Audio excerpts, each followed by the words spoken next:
Pokemon has been known to mainly be based in a more modern era with many different games for many different Nintendo consoles that have come out over the years. The most recent game in the franchise to come out is Pokemon Legends Arceus. It was published by Nintendo for the Nintendo Switch by Game Freak. It is a game that is rated E for everyone, and you can play it either single player or with one other player.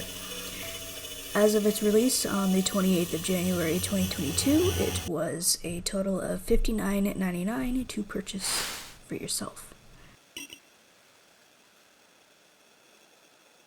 Pokemon is a game that has been capturing many different generations for years, and this newest game is no different. Instead of being based in the more modern times, this one is based before the Pokemon Brilliant Diamond and Shining Pearl, where things hadn't been quite established yet. The main plot for the game is to try and catch all the Pokemon that you can, so you can fill up your Pokédex and rise in the ranks of the Galaxy team.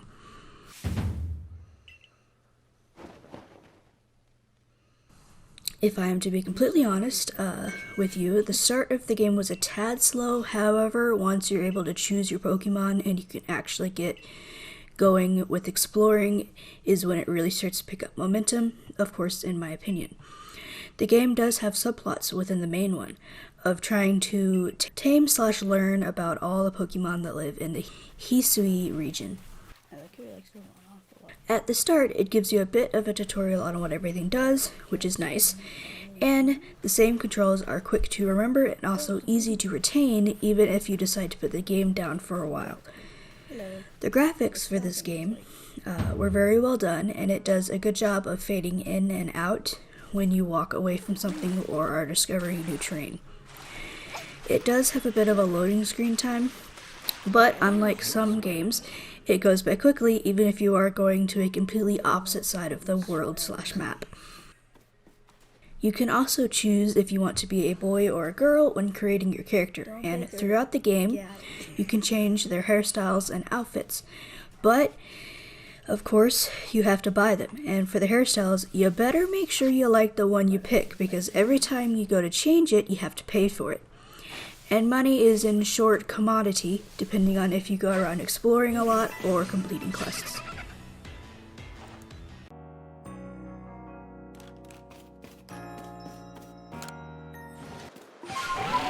I found that more often than not, I would just stand in the world and listen to the peaceful music.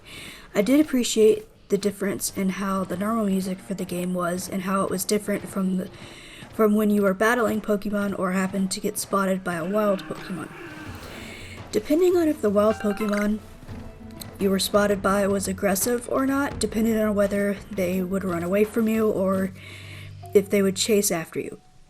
I personally found it adorable to be spotted by multiple Sphinx and then have them all chasing after me. The combat in this game is like it is in any other Pokemon game, where the character, him or herself, doesn't exactly get into many battles, with a few exceptions, but the Pokemon that you catch and have on your team do. For the most part, you can decide to have up to 6 different types of Pokemon on your team. The game has many types of Pokemon, from ground type to water type to air type, bug type, and electric type, and more. Now, depending on if you decide to have a team full of Eevees, I would suggest having one of every type that you can, so that way you can hopefully deal with any Pokemon you run into during your travels. Going back to the player itself, like I stated previously, doesn't really get into much combat itself, except for when having to calm down the Guardian Pokemon like the Guardian of the Wood. However, the player does take damage if it gets too close to your battling Pokemon and happens to get hit by one of their moves, or a wild Pokemon decides to follow you and attack you. Even if you happen to die along your journey, you can respawn at the closest campsite, and all of your things are still in your inventory. Which, for someone who plays mainly games where you have to go and find your stuff when you die, this is a greatly appreciated addition.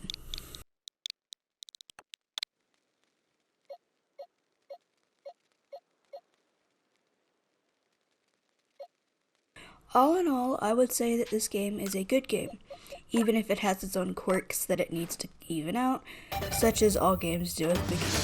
but it's still a great game to play.